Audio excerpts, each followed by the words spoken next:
গাজীপুর আকাশে নুন এমপি আছে ওই সেই এমপি যেই বাগানে ভ্রমর আসে না সেই বাগানে ফুলও ফোটে না আমার দল তালি তাতে ভরা আমার দল তালি তাতে ভরা কেউ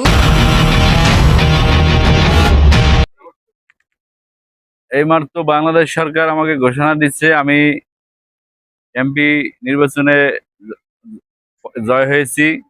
হ্যাঁ, এখন আমাদের করণীয় কাজগুলা আমরা বাংলাদেশ উন্নয়ন করব। হ্যাঁ, এটাই হচ্ছে আমাদের কাজ। রাস্তাঘাট, নদী নালা, খাল বিল সবকিছু আমরা উন্নতি করব। এই কাজগুলো আমরা করব, ঠিক আছে? এখন সবাই আমার জন্য আপনারা দোয়া করবেন যে আমি দেশের 12টা বাজায় দিতে পারি। এটা আমার জন্য আপনারা দোয়া করবেন, আমি যে যত গরিব মানুষ আছে সবাই যে আরো গরিব বানাই দিতে পারি।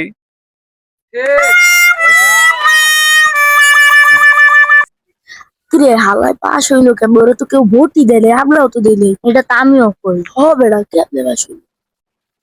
কিরে, আমি যে চূড়ান্ত করে পাস করছি ওরা বুঝে ফেলাইছে নাকি? হ্যালো গাইস, আপনারা দেখতে পাচ্ছেন যে আমি অসময় টিভি থেকে আবারও তাদের সংগ্রামে এসে পড়েছি। ইতিমধ্যে খবর পেয়েছি যে সে এমপি নির্বাচিত হয়েছে বাংলাদেশ 1 আসনে। তিনি একটি বক্তব্য দিয়েছেন, যে বক্তব্যে বলেছেন যে বাংলাদেশের যে কোনো সময় 12টা বাজায় দিতে পারে। আপনি কি এটা বলেছেন? হ্যাঁ হ্যাঁ, আমি বলেছি। কি বলেছেন আবারও বলেন তো।